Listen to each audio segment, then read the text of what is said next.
beforehand as well, because I was assuming you were. Yes. Hey. Hi. Good evening. Well, hi everyone. I'm Crazy Skeptic. We are live. We are and kicking. We are. Out here. Give me just a second, because I'm getting questions outside. Say what? I want out here. No, not right now. Oh, Can I wait here and tell you about it? Sure, you can. is that your 1-year-old? No, that's my 5-year-old. 5-year-old. Well, Oliver's out here, everyone. she can be a mediator. Why not? Yeah, but Daddy won't let me out. He will mostly control the interview. So Oh, Daddy, my dad just locked me out. I know. Hey, you got to go back in there with mommy, okay? Yeah, we're going to be talking about some boring things. Not very exciting. Right. We were just talking about. He wouldn't be interested. And he doesn't even like them yet. I'm working on it. Please, everyone, I'm working on it. Yeah. Okay. So, anyways, hi everyone. Good evening. Yes. Good evening there. Good afternoon here. Good afternoon. We're here with Topic Thunder, or Kelly, if you don't know her name yet. No, Captain Thunder, Captain Atheist. I don't know. Yeah.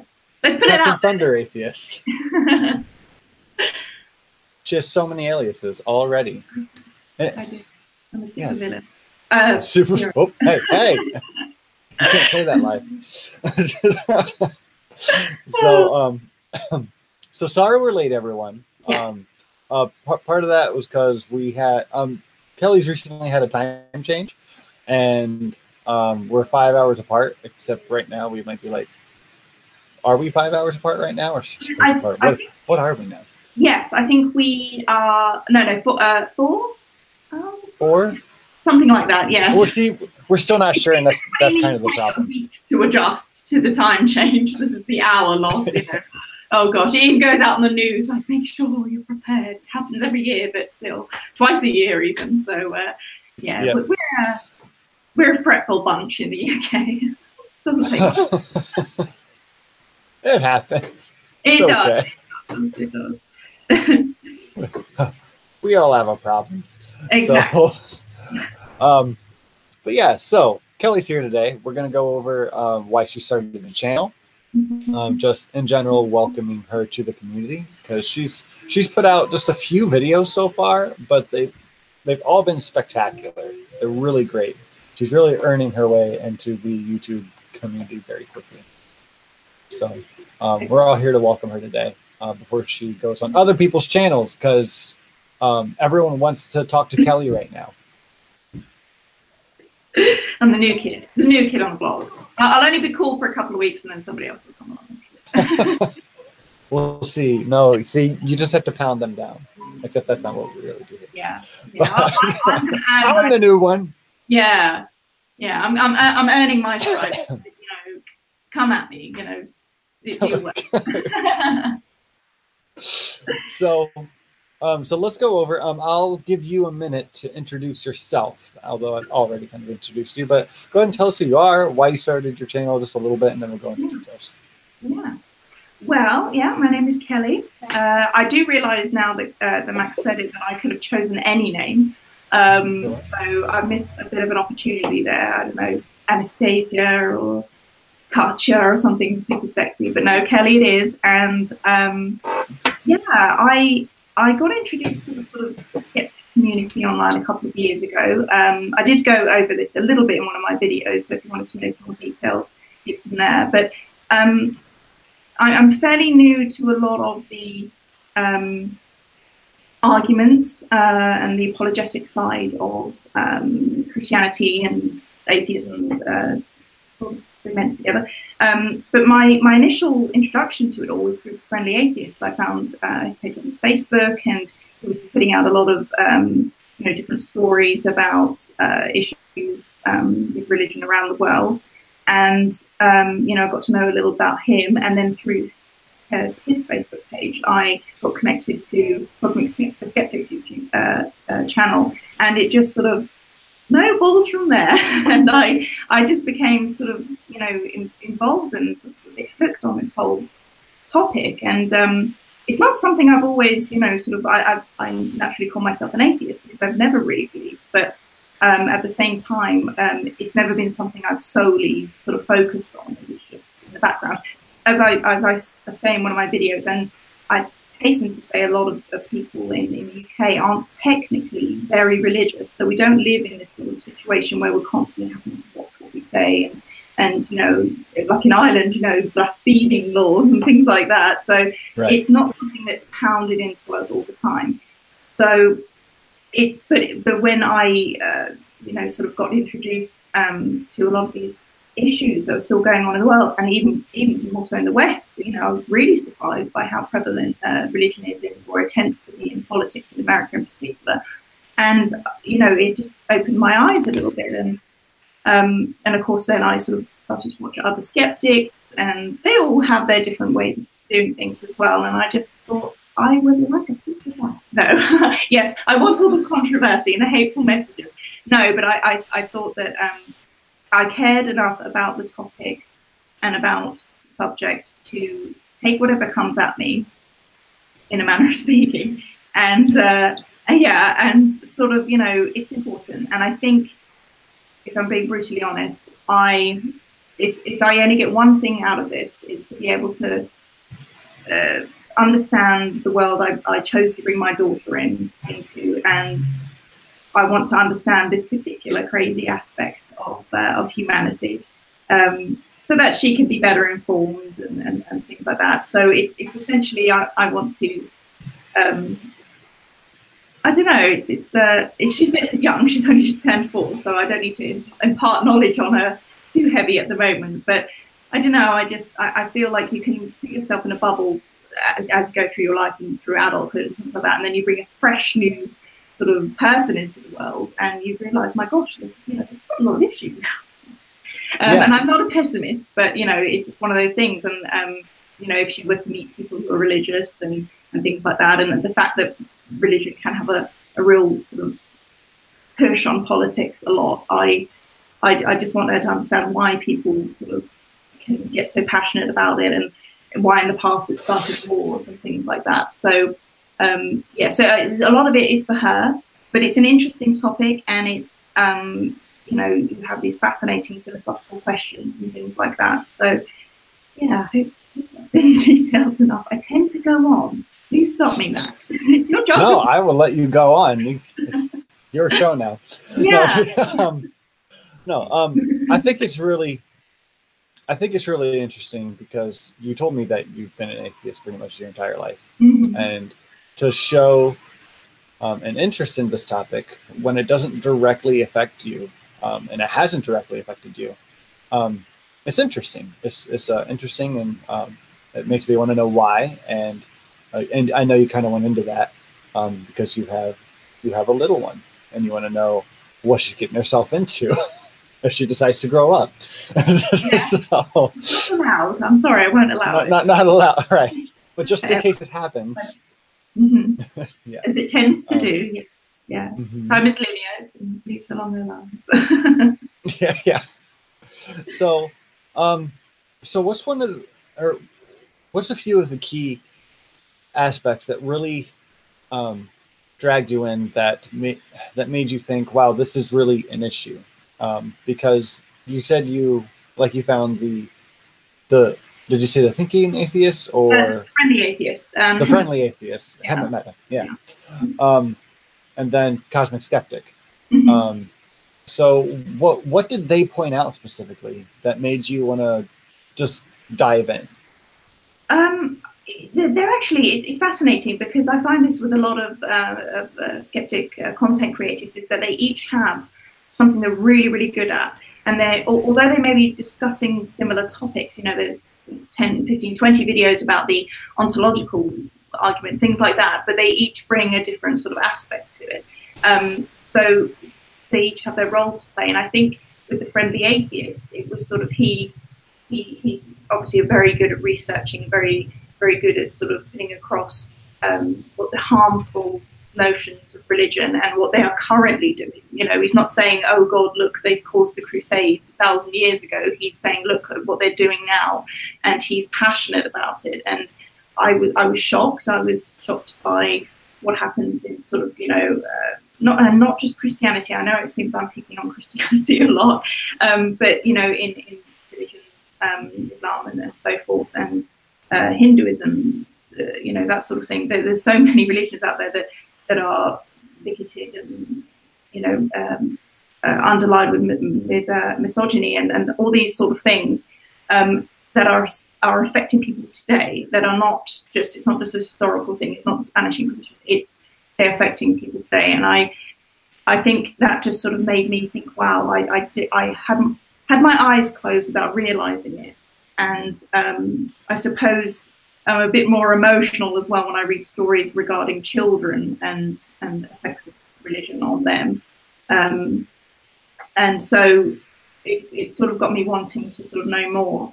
And then I think my first actual sort of experience of Cosmic Skeptic was his response to the Jehovah's Witness anti-gay, in a manner of words, cartoon.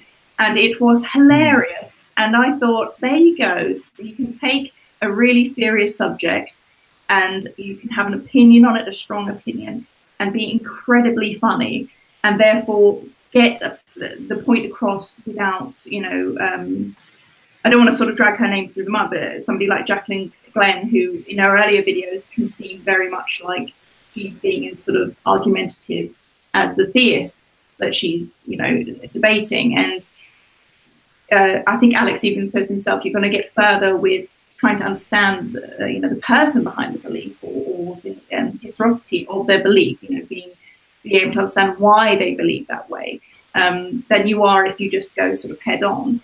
So he had his way of doing things, and of course Rachel Oates has her way of doing things, and it's very sort of warm and welcoming. And I think somebody called her in her comment section an everyday atheist the other day, and I thought that's technically we're all everyday atheists, but yeah. I think she's not trying to be. She's incredibly smart and very eloquent, but she's not saying, "Look, I'm going to give a speech tonight about what I know." She's just sort of speaking about these bizarre. She's very casual. Yes, exactly, and that can draw people in as well. When I first saw Alex, I thought, wow, absolutely smashing young guy. He's really clever, and because he was so young, that impressed me too. So he's got his sort of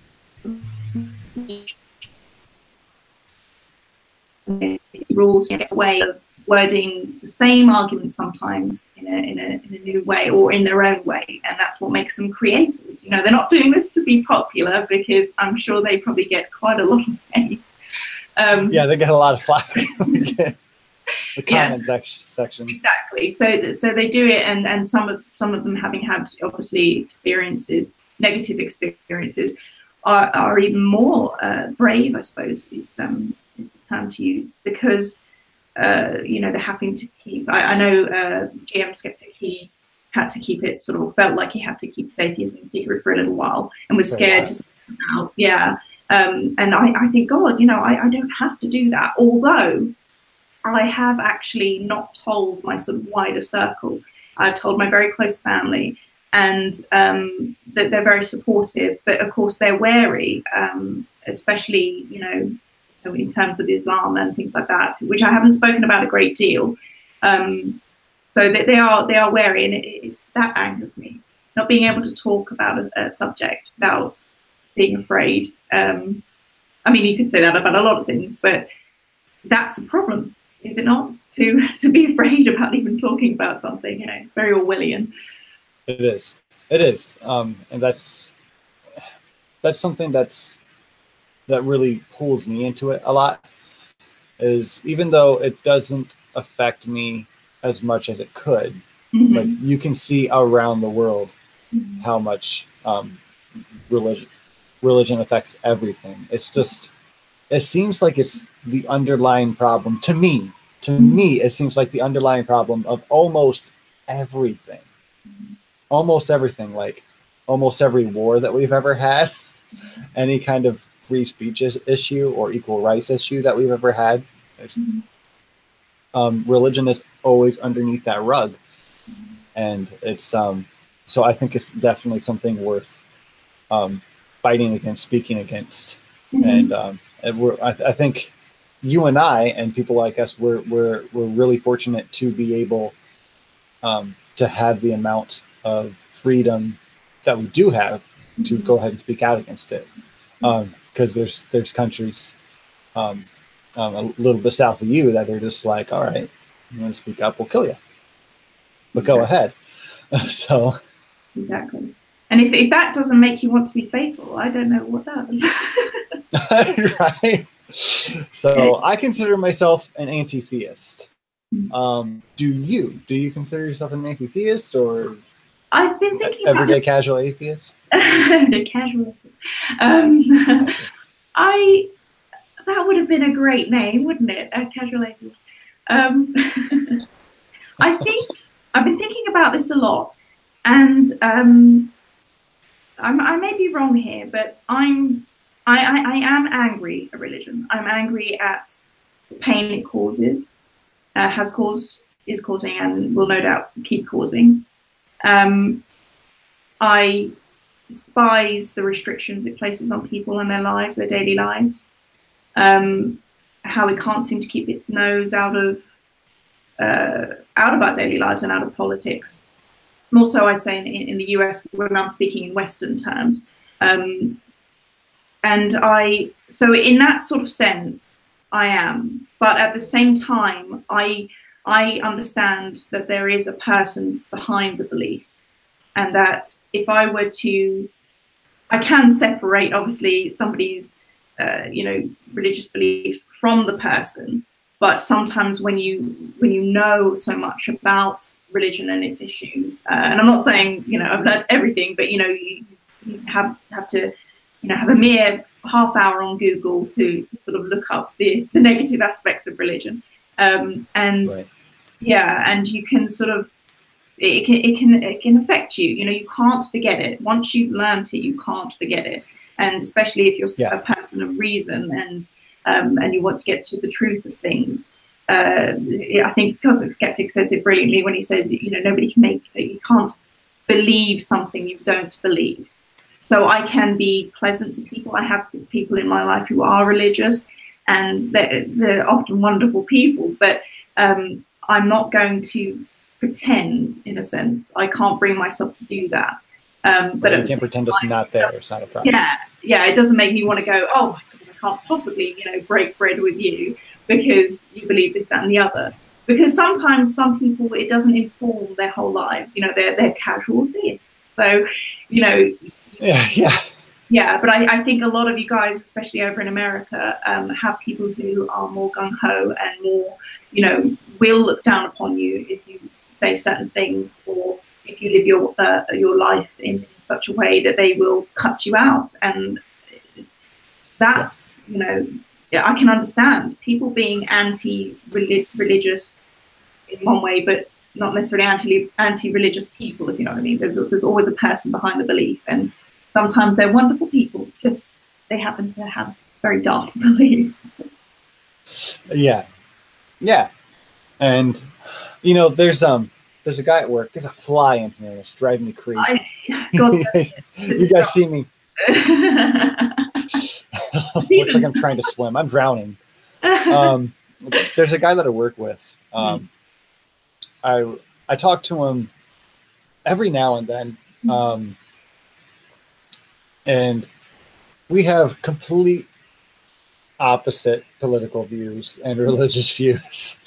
So it always makes for interesting discussions, and I cannot help myself. So why should you? If people are right, if people are free to. Oh gosh, I'm playing you on another screen. Sorry. Why shouldn't you? Why shouldn't you get to? I think some people sort of think of atheists as these angry people, and we're not. We're just passionate about the damage, that can be done, and being forced to go along with what we consider to not be reasonable. Right. So, why can't you? But at the same time, I know people can cause problems. So I do understand it, but that frustrates me a great deal. I interrupted. Right. Right. And that's no, it's okay. And but yeah, that is the issue. And the thing that I was going to point out with my kind of coworker here is that the other night we were talking about something in politics, but it always goes back to religion for him, kind of like it does for me, but the opposite end. He's like, if you're just not right with God, this, or I think we were talking about Israel and Palestine, and he's just like, oh, those people aren't right with God. But I was talking about how they're murdering them.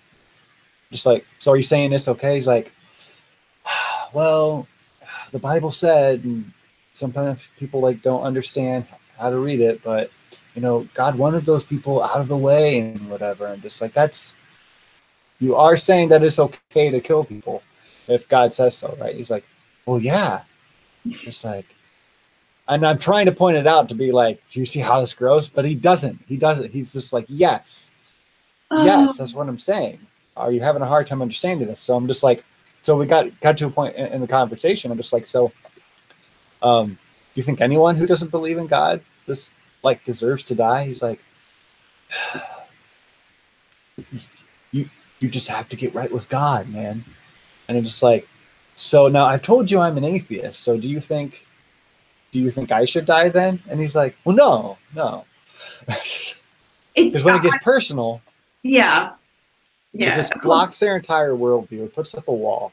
I would almost be impressed if he was able to say to you, yes, as you are not with God, I wish for you to die, because at least then he'd be consistent and would have the so to speak, to be able to say it. But it's funny, I got called a sinner today, and I just think that the morality carousel, as I like to put it, they like to get on it when it serves their purpose. But I've been an atheist a long time, and I've never killed anyone, and I don't think I've actually wished death upon anyone. So am I an anomaly? Am I, to these people? Because I'm assuming they think, we drink the blood of children or something like that. I may be putting words in their mouth. I wouldn't be surprised. It's that twisted, isn't it? They truly think that we are in the wrong. And the funny thing is, I wouldn't stop anybody having a belief, because I don't want to control them as much as I don't want to be controlled by their beliefs. But at the same time, he said this to you. He's basically, sort of inciting mass genocide. Yeah. Actually, you froze up. Give me a second here. Can you see me now?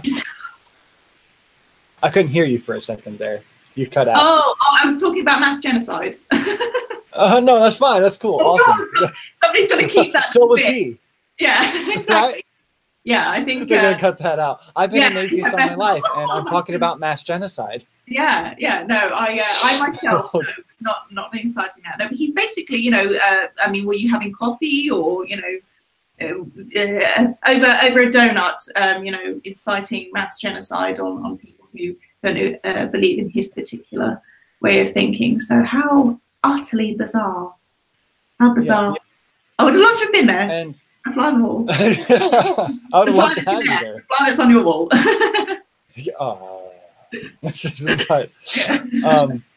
So, but I appreciate his honesty. I appreciate that kind of Christian who feels confident enough in their disgusting beliefs, so to where we can be like, all right, yeah. Not more than what he'd say about us. So you're a good man. Thank you. But there's that, and have you seen anything about Matt Powell yet? Oh, remind me.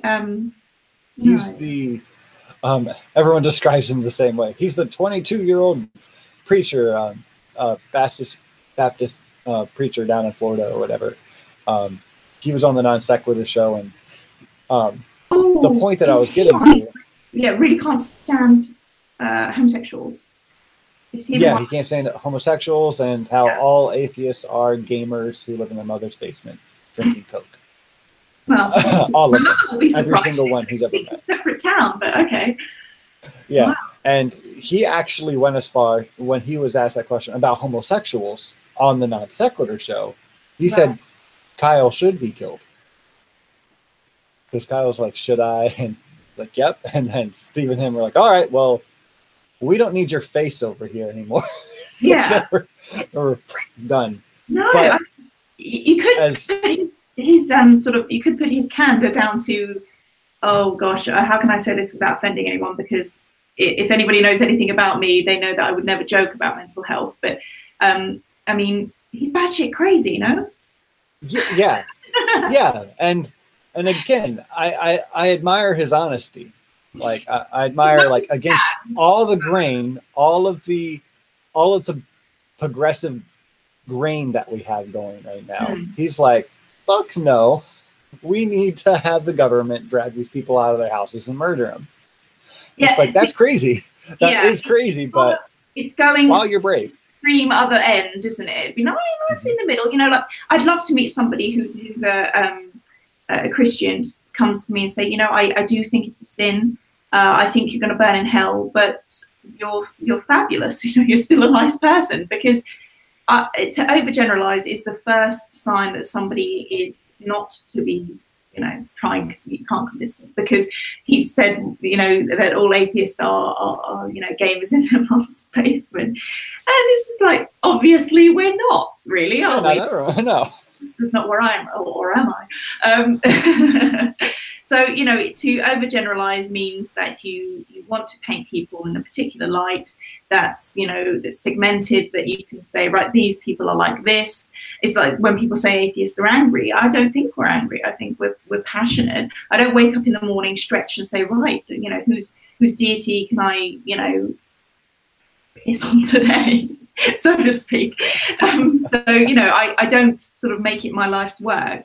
That it's just something that needs to be talked about. And the problem is that when you attack, you know, not attack, when you speak about the inconsistencies, let's put it that way, of somebody's belief and the damaging effects they can have, you may be speaking to somebody who's either got lifelong held beliefs or due to indoctrination or otherwise, and you are attacking them. They have a sort of an identity politics about it, don't they? They can't separate themselves, like they can't separate me. If I announce myself as an atheist, I'm an atheist. I'm not Kelly. I'm not a mum. I'm not a wife. I'm not, you know, obsessed with floral stationery, you know, and all the other things about me.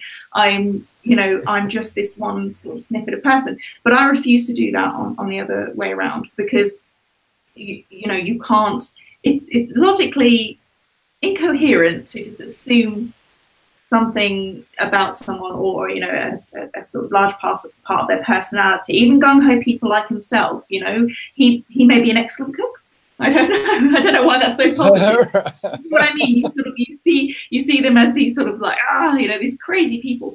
But to be honest, I think that a lot of them, and this is just a, you know, sort of anecdotal assumption, but I think that there's probably a lot of them have questioned their faith, and they don't like it being questioned by outside sources, by reasoned sources.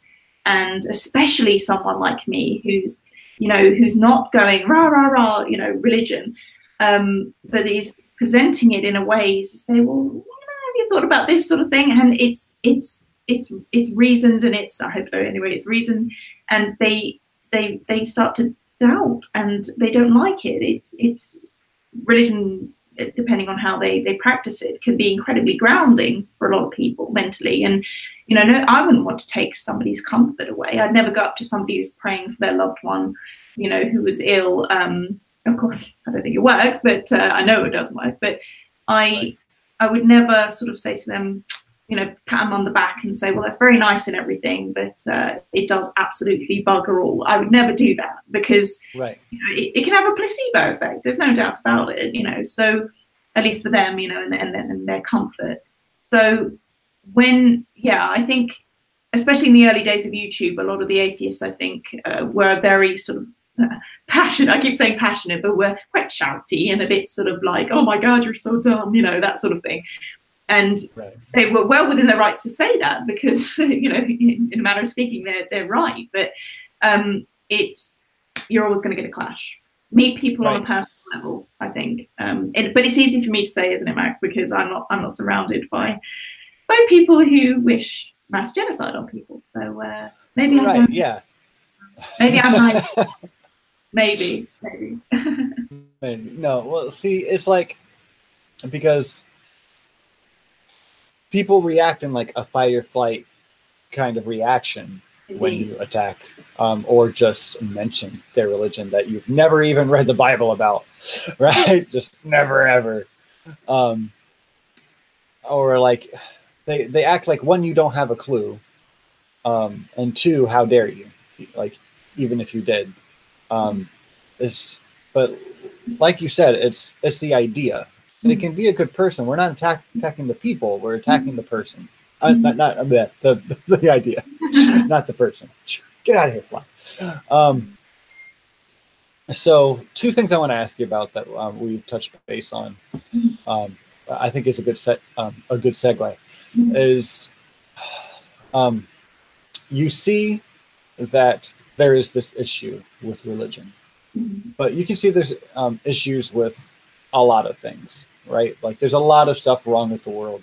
So why specifically this one, and how do you know that this one's really a problem? Because you can get a lot of false information, right? Fake news. But oh God, don't it make me think of Trump? Those words. Yeah, that's exactly what it's for. Let's go with incorrect intel. Yeah. Sorry? Incorrect intel.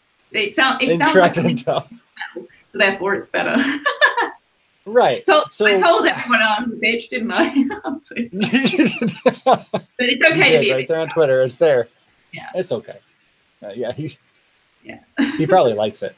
But oh God. So thought of him. How do you you just thought of him liking it? Oh yeah, sorry.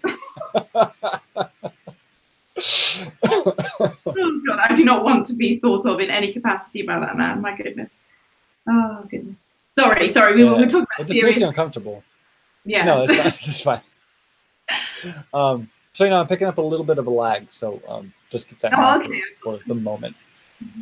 But yeah, so how do you differentiate this from like a conspiracy theory or something that isn't quite as important as another big issue? Because there's tons of big issues. So why focus on this one? Well, I think politics is boring, but at the same time, yeah. So that would be something, because let's face it, the UK we're having some interesting time with Brexit and everything. But at the same time, it's I find a lot of politics about the rhetoric and all that sort of stuff, and the back and forth and things, and so it can be frustrating to attempt to follow it and to have an opinion about it that doesn't actually, if anything, the politics in the UK, or at least among my sort of circle of people and things like that, is far more incendiary a topic than religion is. Because when Brexit happened, there was a lot of aspects of, naturally, again, people are overgeneralizing. So if you were pro-Brexit, you were naturally middle-aged and racist. And if you were, sort of anti-Brexit, you were this sort of liberal person who wants everything, the European Union to be kept as this one great big family sort of thing. So you were put in a box either way. So until the Brexit sort of situation, when they actually establish that we've left the European Union, again, it's still up in the air. I don't know what the fallout from that is going to be. And of course, I'm concerned about it. I'm not going to say I'm not concerned about it, especially for my little one, because obviously it's her future as well. Right. But we've also had, and it does sort of segue into religion, because we've had issues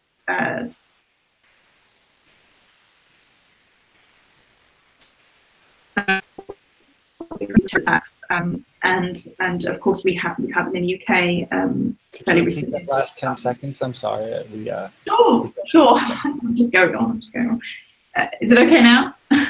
Yeah. It's fine now. Yeah, just like the last 10 seconds. Yeah. I'm just talking about terrorism. Again, I keep laughing after saying these very serious things. So it's due to nervousness, everybody. I'm so sorry. Yeah. So yeah, and they've been related to Islam, or the Islamic ideology in terms of extremism and things like that. And so it's really been feeding this sort of frenzy of don't trust people from the outside, but we need to help these people. Some people are for immigration, some people are against. So in terms of that, you can see why people are afraid, and you can see why they voted in such a way, and things like that. So I think politics and religion now more than ever, especially in my country, are very closely connected. We're not okay. We have archbishops and things like that, but it's not something that's sort of, I don't want to say shoved down our throats, but as far as I can remember, there's no deity mentioned on our currency or anything like that, and it's not as prevalent in our society, in our daily lives as it is in America. Yet it's still affecting us. It's there's this anti-Muslim bigotry, and then there's pro-Muslim, people who are just like, no, we can't all paint with the same brush. So, and a lot of it is down to information being pumped out that's fueling the fire. And, but people who are for, I don't want to say for Muslims, but who understand that they're not all, sort of extremists, use information sparingly, to be able to bolster up their opinion, then completely almost sort of, forgetting the side that Islam has a lot of pretty nasty stuff in it. And, a lot of them, I think Sam Harris sort of postulates it as well when he brings up Pew polls and things like that, and says, we've done these polls and this is a lot of people that think this way and things like that. And we have, some people who are pushing for Sharia law and things like that in the UK. And our free speech is going a bit bonkers now. We had somebody recently in Scotland, a comedian, I think he was, who either took a picture or did a video and uploaded it online of his dog. I shouldn't laugh, but his dog was doing the Nazi salute, and he got in trouble for it. And I think he was just recently sentenced. So you see what I mean? You sort of, we might not have the daily push in our lives of religion, but the idea of clamping down on things, and deciding that there's only positives to something and no negatives, that worries me, I think. Yeah. And religion fuels a lot of it. So I mean, in Texas recently, they changed like textbooks, and fucking putting Moses in there, for real. Not even a joke. But I would like to capitalize on something that you are talking around, is one of the other big issues that you seem to be passionate about, and you can see it in your videos as well. It's just civil discourse.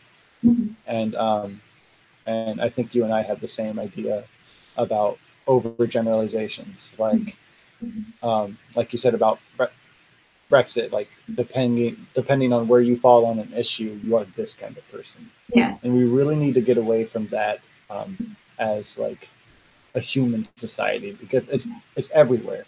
No matter what conversation you're in, where you fall on an issue, you are thrown into an overgeneralization. And it's bad in every conversation. It's the worst kind of straw man that everyone uses. I think it's a two-way thing. I think part misinformation and part cognitive dissonance. You want something that sort of informs what you already feel. And I don't think I could wake up in the morning and say, right, I think this, and I'm only going to choose the information that supports this theory. Because, and especially, I'm just a regular person, but if I was in politics or something like that, and probably this will be the main reason I never enter politics, but I couldn't push for something that I knew was false to the best of my knowledge and the available knowledge. I couldn't, sort of put my weight behind something that I knew would gain a ground for me, but would damage other people in other ways. And I think as long as you don't hold things too close to the heart, and that's the problem with belief, is that it's almost a part of people, it's a part of a person's identity, and it's trying to find the right way to sort of I don't stand out on the street corners and preach atheism. They get to do that with, you know, with whichever gods they, you know, it's part of free speech, and that's fine. But right. At the same time, I think I should be afforded the right to be able to at least ask questions and things, and be able to sort of point out certain things. And as long as the pendulum sort of stays in the middle, and I can have an honest, I've yet to actually have a conversation with somebody who's a Christian who hasn't been on the real far, I suppose, life, you know, really out there. I think one of the first people that really fundamental. That came to me on Twitter, and he said, evolution is false, prove me wrong. And I thought, well, you started, you know, you caught me sort of unawares there, because I don't believe that at all. I you know, I trust in evolution. I trust the many scientists and the millions of man hours gone into studying this, rather than just how strongly you feel about it. And it could have been so easy for me to just go, oh God, go back to school. But they either believe so fervently, truly, or they are deliberately trolling. But you know, you can't sometimes you just can't throw reason at them, and you can't have that civil discourse, because it's so ingrained in them. And I've been thinking about this a lot, although I'd love to be able to sort of speak to somebody who is a Christian and maybe get them to think about their beliefs and things like that. I think that what we should, I'd like to focus on more is the children, because they are the ones they're going to be the next generation of senators, things like that in America, and teachers. And if the ones now are sort of pushing for things like that, having Moses in the textbooks and stuff like that, they'll just keep coming as a wave upon wave upon wave of people who not only think something, but truly within their bones believe it. And that's fine, but they are pushing it on other people. You know, secularism isn't out to sort of pick on one religion and not the other. It's trying to keep them separate. And the thing is, your belief should be strong enough that you don't have to bring them into the classroom. It should be a personal thing done with your family, with your, you know, with your preacher or your priest. It's why does it have to be involved in everything? If faith is so strong and it's with you all the time, why does it need to have its stamp on anything? And it's fear and control. It's so obvious from the outside, yet they hold it so dearly to their hearts that I don't think a lot of people can question it. And of course they see us as attacking that. So of course we're the enemy. Right. And in a nutshell, that's why we can't just leave it alone. That's why we view it as a serious problem, because it's generational. That's why it's come so far. Absolutely. That's why it's so believable to believe the most ridiculous of things that are in the biblical texts or the Quran. Just the things that are just straight up not within the laws of nature. But we've believed these for thousands of years. I mean, science is fairly young, you know, so maybe in 1,000 years from now, we will, you know, have the benefits of science unhindered by religion.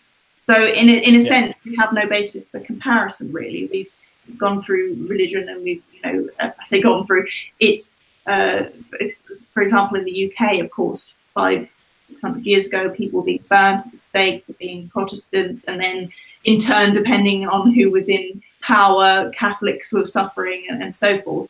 So we've sort of gone through our sort of ritualistic connection with religion, and it seems that for America, it's of course, you're an incredibly young country.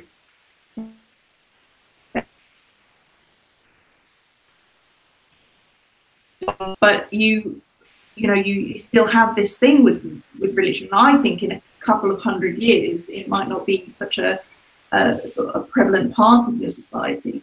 But you can't rush time. You're a youthful country. You can't get time and the people and the ideas and the prevention of the emission of ideas. That's the most important thing, to make sure that even people who are a bit wacky, they need to have their ideas heard, because as soon as we start policing that, we'll forget who was right, and we'll forget who had the right ideas, and it'll just Alex says this a lot. He says, I don't want people to stop people like Ben Shapiro and Milo Yiannopoulos not having access to being able to have debates and so forth. I mean, obviously, they have some pretty crazy ideas. I actually quite like Ben Shapiro. I'm obviously quite strange in that respect, but so do I. He's a very fast talker, very smart, but I disagree with a lot of what he says. Absolutely, very absolutely. smart. But again, he seems to be quite an attentive family man. He speaks to his family often, and he's, in his own way, polite to people. He's just passionate about what he says, and he likes the idea of having these facts behind him. Of course, he, depending on what he's talking about, he can twist things slightly, but he knows the power of truth, and he's able to sort of put that in a very sort of he speaks way too fast, of course, just in my opinion. But that's another thing I like about him. He's no nonsense. He gets straight to the point. But when you spend a long time, it's one of the things I don't like about politics. When you spend a long time hearing this rhetoric and this spin and this sort of, like, oh, we're going to do this for you, and then it doesn't happen, and oh, but this other party will do, they're the worst actors in the world, politicians, and yet they still manage to get the job. And so when somebody like Ben Shapiro or Jordan Peterson and people like that come along and they say things that aren't PC and that aren't, some have more basis in facts than others, but you sort of think, well, and that's why people are sitting up and listening to them. They don't want to be fed misinformation. They realize somebody's come along and they are not afraid to speak their mind. And we've just got to have it so that everybody can do that. And at the moment, due to religion, a lot of the times that's not happening, and that's a real shame.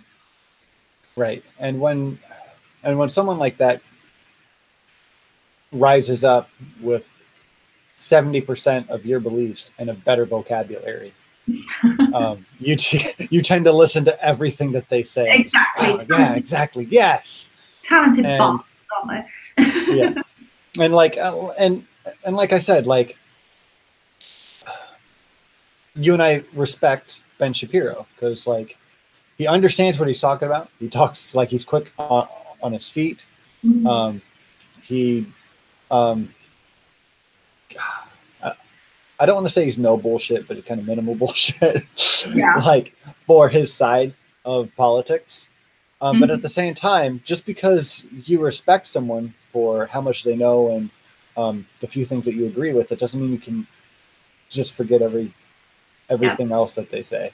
Him and Jordan Peterson are both really good examples of that, because as far as Jordan Peterson goes, I agree with him on free speech, except for when he like strawmans things up that the left is trying to do. But I mean, he has really good basic ideas, and he's a smart guy. But and I've never heard him say that he's also a moron. Ideas are fresh and new. I don't think he's come across and said, I know he's had a lot of books that could be, I suppose, considered self-help books. I don't think he's ever stated that these concepts are his, or that, haven't been around a while. It's just sometimes things and concepts need to be reworded, certainly for new generations and things like that. And he's good at speaking to, I don't want to say a subset of people, but he obviously speaks eloquently. He can go the word salad a little bit. I feel like he can say things in a shorter amount of time. I love the English language. I love language. I could listen to Kristen Hitchens speak all night. Not, exactly. It's not the sense that he needs to dumb it down, but more in the sense that I think he knows that people like his swagger and like his academic sort of professor sort of character that he has, but he could. I think it only bothers me when he's talking about religion, because he goes around in circles, and he has this great use of language that makes you sort of, it's almost like forgetting what you asked him. You sort of gets you so confused. You know, it's like, did you even answer my question? You know, that sort of thing. Yeah, and Sam Harris is really good on him about that. He's like, you haven't really answered my question. So was Matt Dillahunty, but Matt's like, you know what? I don't want to talk to him again. Yeah, his experience is just, that is just what a wonderful show. And he's a good example of somebody who's passionate, because I can imagine him being the loveliest man, but I don't blame him for being passionate. I don't blame him for, you know, I don't say being angry, but I don't blame him for wanting to go head to head with these people, because he's obviously been involved in religion for I think it's 20 some odd years, as he says.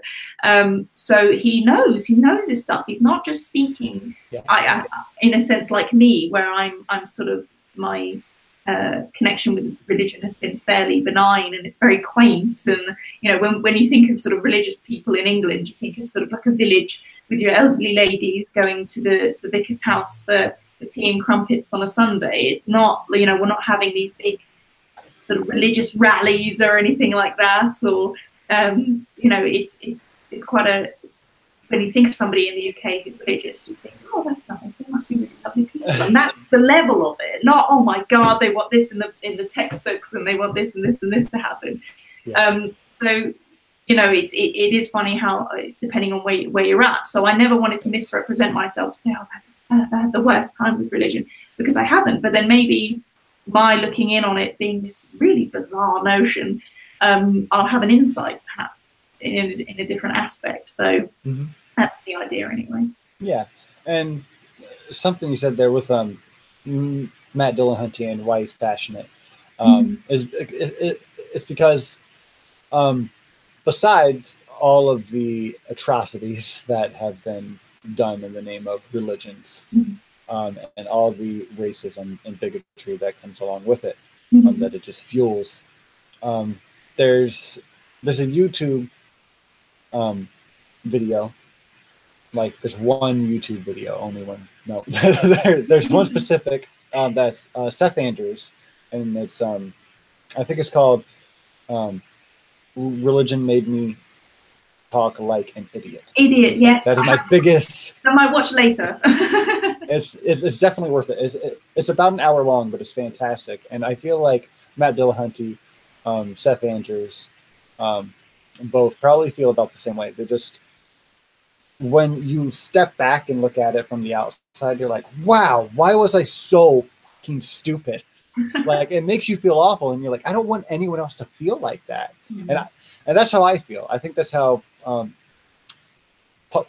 Apologia in our community, I think he feels like that. Like, when you step back, you're just like, wow, I was so dumb. Why was I so dumb? It's religion. I need to flush this down the toilet. Because it's an awful feeling. And it's a really good feeling to, like, realize and then want to do something about it. I'm sure it can be really sort of disorienting, you know, a juxtaposition between being one day a believer. I'm not saying it happens that quickly, but, you know, being a believer and then not being a believer. I can imagine it being quite frightening. You know, you held these concepts so dearly for such a long time, and certainly if your family, you know, is quite religious as well, you know, it can be, I suppose it can be scary, and I would never want anybody to be forced to do that. But it is quite funny. I think, you know, being like I said, being in a benign religious sort of way, but I refuse to laugh at people. I refuse to sort of, and there's so much to laugh about. There's so much you could sort of say. I mean, are you really trying to tell me that the Earth is 6,000 years old when we have trees older than that? 8,000 years old. Something Ken Ham's told them about that. You know, no, God put them there, so on and so forth. I mean, it sounds like I'm actually paraphrasing him, but he's probably said that verbatim. You know, God put that really old tree there. So, you know, I am finding myself.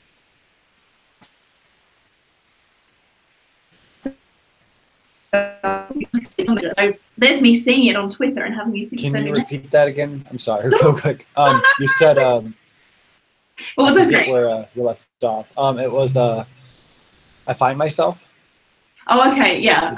I just find myself being sort of quite shocked at what people do believe, and they'll sort of say about, you know, creationism and things like that, and all these things, and then I realise that they truly believe them, and I have to sort of take a moment, you know. I'm not like yourselves, who, you know, a lot of you lovely American people who have this sort of being put in your textbooks and being shoved down your throats, and being even have its connection in politics and medicine and so forth, you know. And that's just bizarre to me. It's really, really bizarre. And of course I'm coming into it fairly late in life in a sense, but I don't want to. It would be so easy. It would be so easy to lump them all into the loony bin. But that's, I don't think it's not even that I want to be. I mean, I'm a civil person, but I don't think it would gain any ground to just be, you know. They continue to do it though. I'll have messages calling me all sorts and things like that, but I won't resort to their tactics. And you never know. You never know if you say something to someone who's not a troll. You never know if a kernel of interest, you know, has sort of been implanted, and the notion of maybe trying to understand, you know, the world around. Because there are a lot of people, obviously Christians and people like that, who believe in evolution, still believe in God. I mean, it doesn't marry up sort of in a sense with the facts, but or what we know, I should say, because we definitely don't know if there is or isn't a God. But you know, it's right. Yeah, they can have those sort of things. It's when they are trying to change things. We even had, I think she got sort of shot down in flames a couple of years ago. We had somebody on our Channel 4 News in the UK who was an English woman, and I think she had some sway in our education system and wanted creationism to be introduced. And they were so insidious. They were sort of putting it across as an alternative, not an alternative fact, but an alternative notion. And they didn't seem to understand that science will welcome any hypothesis as long as it can be tested. So if it turns out that God is real, and God, you know, did create the earth in such a way, science would find it out. You know, to what end do we want to hide this fact? You know, science is investigative by nature, and you know, if anything, don't some of them say that, you know, well, God invented science? Well, there you go. So that can't be wrong. So, you know, you're arguing against these solid ideas, and they don't realize that science is fluid. It's not always perfect. You know, human error can occur. Minds can be changed and so forth, but it will always push forward. It will never just be static. And that's frustrating, because I want people to look at the world and see it how I do, you know, or see it as a lot of, you know, people like us do, and see the beauty. And just because it has a formula behind it, or if it, you know, when you think about molecules, isn't that beautiful? It's poetry. Why can't you see that? Why do you always have to assume it's not only a God, but your particular God, and he cares where you, I'm sorry for the vulgarity, but where a guy puts his penis? I mean, why would he care? Why would he care about that? No, I've got all these problems, but you better not get any, because you're a man and you're a man. No, can't have that. You know, it's just bizarre. When you say it like that, it's bizarre, isn't it? But of course, it's in there. Very powerful tool, this, but it can trick you. It is. It is very, very, like, we can't even handle our most powerful tool. No. And don't worry about saying penis on my channel. I've had the godless Iowan. On my channel. Talk about corn cob. Well, you know, I could have been more vulgar, but you know, best not. You may. You have complete free speech here. So I know YouTube can be a bit, you know, iffy about that sort of thing. It's true, but I haven't gotten any red flags or anything, so I'm good. I think I'm too small for anyone to care about me yet. But I'll wait until I'm bigger and just say penis in every video because I can. Penis. Yes, yes. See how many I can get away with. Sort of speak at penis and see what happens. Yes. I'll be looking for that in the next few videos. Actually, I'll probably comment in the next few videos. Yeah, it's the only reason I started YouTube, to be able to, you know, say penis online. Spew profanity. Why not? So I would like to start to wrap this up a little bit. Sure. And kind of go on to our last topic. If anyone has any questions, go ahead and throw them in now. We'll probably only go on for another 10 or 15 minutes. Sure. Philosophy. I think philosophy helps distinguish good ideas and bad ideas and just logical ideas a lot. So how do you use philosophy, and do you have any labels that you could go by? It doesn't have to be like philosophical labels particularly, but do you label yourself any such thing? And then how important do you think philosophy is to what we do? When I started my channel, I hadn't even thought about how important philosophy is in all of this. And essentially, for understanding, or at least sort of looking at the framework of existence and life and understanding. And I'm actually looking into courses and things like that to bolster my sort of knowledge base regarding that, because I realize how important it is. I'd say at the moment my investigations into philosophy are too young to be able to say I'm this, I'm that. For example, one of my videos a few weeks ago was regarding a topic of abortion, and I'd held a particular notion for so long that was then almost flipped on a switch, and it was a philosophical approach that actually changed my mind regarding it. And I don't know if anybody's seen it, but it's a video available on Patreon, on Rachel Oates's Patreon. So go be a patron and get to see it. And then mine was sort of a response, and Alex, Cosmic Skeptic, spoke philosophically and had a sort of secular pro-life argument. And I found that very interesting because, of course, a lot of the time, most people who are pro-life tend to be, not all, but tend to be religious. And he used a philosophical idea of how we consider personhood and when it begins and so on. And is that the conversation he had with Stephen and Rachel? Yes, and Rachel, yes. Yeah. And it was interesting because they each had a different aspect of what they thought about it, and it was a very interesting conversation. And up until then, I'd considered it a vastly biological, personal, emotional sort of thing that has a societal impact, because of course everybody is going to have their opinion on it. And I remember watching it and thinking, nobody who has an abortion wants to murder a baby, and yet the other side of the argument, it states that so fervently a lot of the time. Especially if it comes up in the news, a new law passes or so on. And so I was just thinking, what do I really think about this? And so I sort of put it into words, and I realized that there is, Rachel said, she can't stand philosophy, she thinks it's a bit of fluff and all this sort of stuff.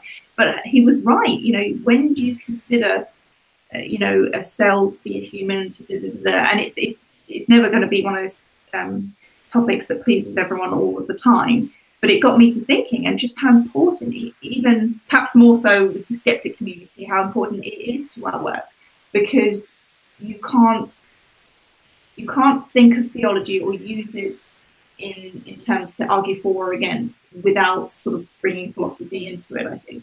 It makes the debate better. Yeah, some people do it more so and better than others, but right. I think it does help. I mean, come on, it's been around a long time. Must have something to it.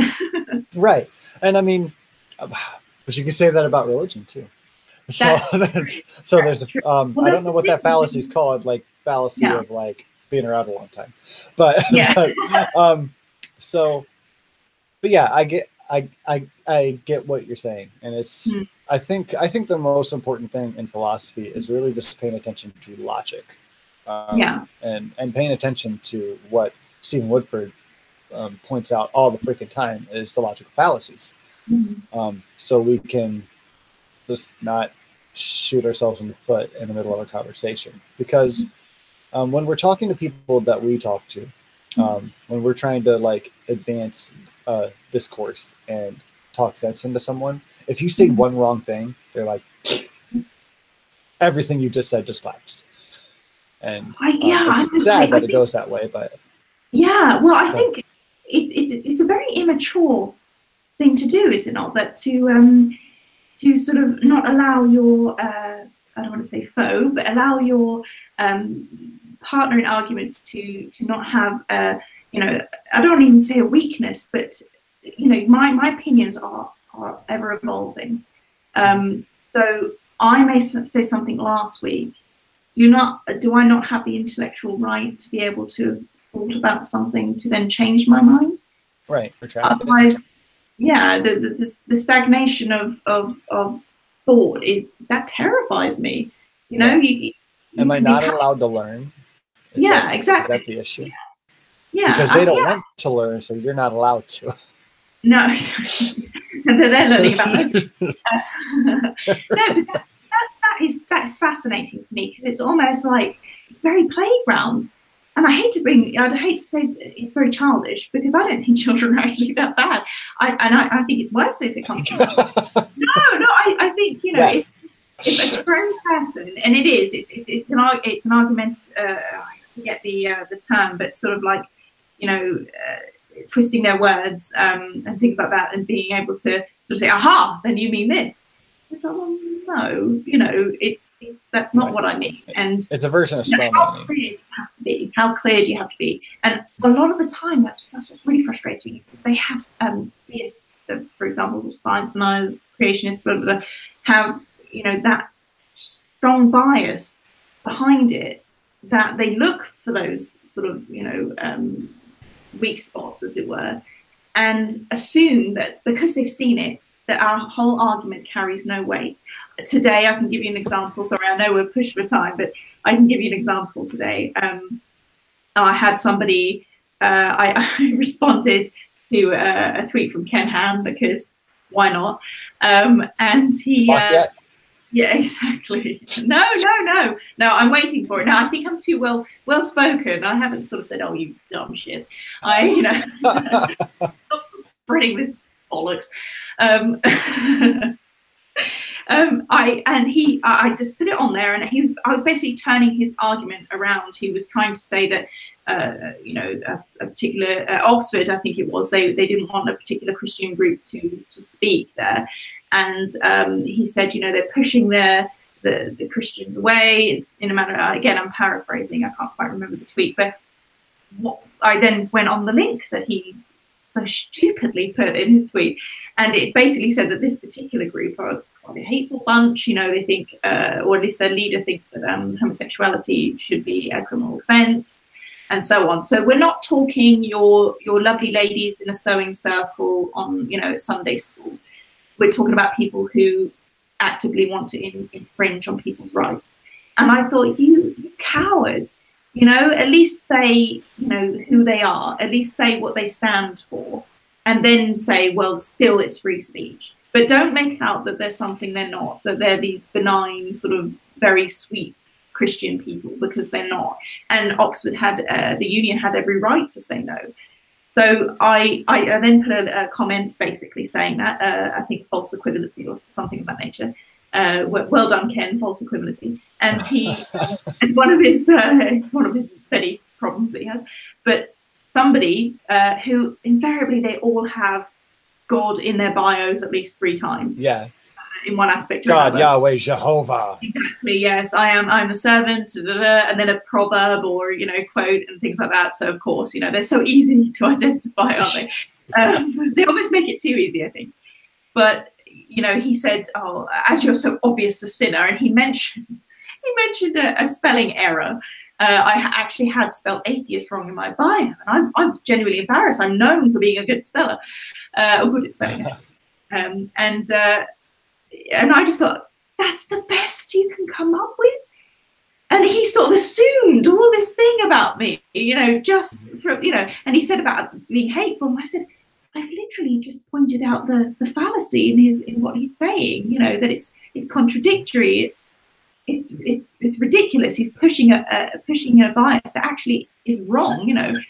And I just thought it was so funny. I thought you're going to come at me for my spelling. Is that your big guns? You're pulling out the big guns here. So well, he can't take you seriously because you're you're down in your mom's basement drinking Coke, playing video games. Of course. Yeah, I rarely come out and see the sunshine. I don't know what I'm talking about. I need to find God, obviously. Yeah. All right. So there's a couple questions for you. Are you ready? Yeah. I'm not sure if you've been watching the chat. Well, no, I didn't want to be rude and looking down at my phone, so I thought that's fine. I'll be the rude one. Okay. So Shannon Q wants to know who is your dream collab, and it's me, Shannon. But who's your second? Oh, Shannon. Oh, you can't say that when I'm on with Mac, because if I don't say him, I will never be invited again. You're welcome anytime. You can say anyone you want. Sarah, that one. I think she called me a pistol the other day, but you're a minx. You're a vixen, Shannon. I'd say, if I'm being honest, I mean, you've all been so welcoming, and I would love to work with each and every one of you. But if I'm honest, perhaps because he's a fellow Brit and he got me into the sort of whole YouTube side of things, I'd have to say Cosmic Skeptic. But I can't imagine that's going to happen because he's very busy with university at the moment, I think, and is quite famous. So I'm lowly. I'm a lowly YouTuber. You'll get there. Keep working at it. No. And then the second question. I only have two right now. You guys still have a minute to throw what a did I question come in. up here for? I expected, no. Yeah, 30 questions. Well, we've had about 7 viewers off and on. Like some people have left, some people have come back in. But it's the middle of the day over here, so sure. Yeah. But the second one is Tatted Atheist. He would like to know, why is America better than your country? Do we have a couple of hours? And then Shannon slapped him immediately. Oh, God. Oh, I might lose some subscribers after this. My goodness. I think that you guys have great food, and that's all. No. No, we all have it's the same with English and French. We still have a sort of a rivalry that's mostly sportsmanlike, I like to say. So I get it. I get that, you guys feel, especially with that whole sort of skirmish a couple of 100 years ago with you guys getting your independence or whatever. We dump tea out in the water and we beat you. Exactly. I think, oh gosh, we would love, I think a lot of people here would say we'd love your weather in your warmer parts, your sort of wildlife is amazing, your landscapes. I think everything but the guns. Oh gosh, I'm going to get some shit for that, aren't I? Not on my channel. Yeah, I haven't met anybody in the UK that doesn't think your gun was absolutely bonkers. So I'd say yes, you're all fabulous. Just get rid of what do they call the kids call them nowadays? Straps. Get rid of the pieces, the heaters. Yeah. And I'll just. Wonderful.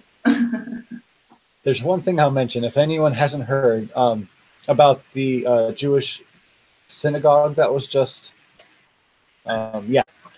So a gunman came in there, killed 11 people, and some of the right-wing media is saying there wasn't even a guard there. Like, no one was armed. I'm like, they're out of church. Like, yeah. When is it? Is there anywhere it's okay to not carry a gun? And I know I have family members who like carry their handgun around their house to stay safe. But I'm just like who's after you? Yeah. Like, there's more people that hate me, I'm sure, and I don't own a gun. But yeah, it's crazy. Our gun laws are crazy, and just our ideas of how much we need them is the big thing. But again, it's a generational thing, isn't it? It's been part of your constitution for so long that people do feel like, oh, they're going to take my guns away. Yeah. But in a sense, hopefully over time, again, that will be something that gets pushed back. But of course, when there's lots of money involved, power corrupts absolutely. So it's one of those things that is, as long as people are still making money, I hate to say it, but it's got to be something that's pushed. and you know, even hunting and things like that. You know.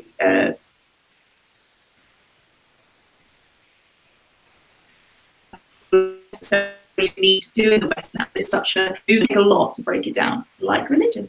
But let's deal with religion first, and then we can move on to the other big issue. That sounds good. That sounds good. I mean, that's what we're here for. I think there are tons of big issues. I don't think everyone should focus on religion, because then the world will fall apart. No. But that's just what, yeah. Go after what you're passionate for is what I think, and go for it in the way that you want to go for it. I think you and I and a few other people in our community have a similar way. And then there's other people in the community who are just like, bam, you're stupid. That's pretty much their way. And that's fine, because we need every way, because some people respond to that. But anyway, speaking of ways, I think that's about all we have for today. Yeah, it's been I was so nervous earlier. I was thinking, I really do need a drink. But no, I think I've come through it okay. I didn't. This is the first stream I've done without a drink. Oh my gosh! Also, I thought I was just, you know, a closet alcoholic or something, but no. No. This is just like my drink time. This is my time I get to sit down and hang out with a friend and drink. I need marks out of 10. Then how did I do?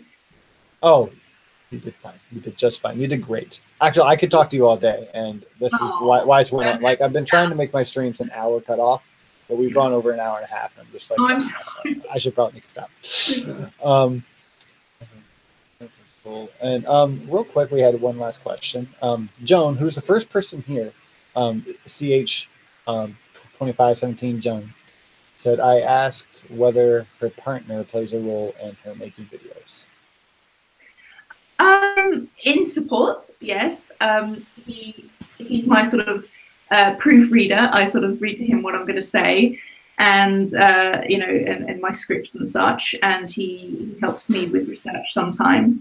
And I think just something to bounce off of as well, because although he's not connected with the community as such, that's probably a better thing, because he's speaking as somebody who might just be coming into the information. So if it appeals to him, of course, it might appeal to a lot of the skeptics who already think that way, but he doesn't have such a strong opinion about it. He does have a strong opinion about it, but it's not. He's not as passionate as I am about it. So he'll say whether or not, you know, what I'm saying sounds coherent and things like that, and whether I never just want it to be sounding like I'm flogging a dead horse, so to speak. I want it to be entertaining, and I want it to be something that, you know, might make somebody think, because of course YouTube is a creative medium, so you don't want to just sit there and be lecturing people. You want to have something to say that might, like Cosmic Skeptic, he used humor, and like yourself, who, you know, you're so personable, you have this way about you that makes people want to watch your videos. So he's my sort of, my producer, if you will, my talent agent. Yeah, and that's fantastic. Like, we need that support behind us, especially when we have kids like we do. Absolutely. So thank you to Kelly's husband for that. But thank you, Kelly, very, very much for coming on and being the first channel that you come on to. My test run. Yes, test run. So thank you very much for that. It's been a delight talking to you, and I'm sure we'll continue talking as we have before. This has been very fun. You're welcome back anytime. If anyone has not subscribed to Kelly at Topic Thunder, do it. No, not Tropic Thunder. I made that mistake the first time I shouted you out. I'm like, wow, I'm a big old dick asshole. But no, I wouldn't go that far. Maybe a penis. Maybe a penis. At least I'm not a dick asshole. Yeah, so please check out Kelly at Topic Thunder, or on Twitter at Topic Thunder 1. Yes. And yes. And yeah, so that's that. Thank you for watching, and bye everyone. Adios. And you stay on, Kelly, because you don't have to run away yet.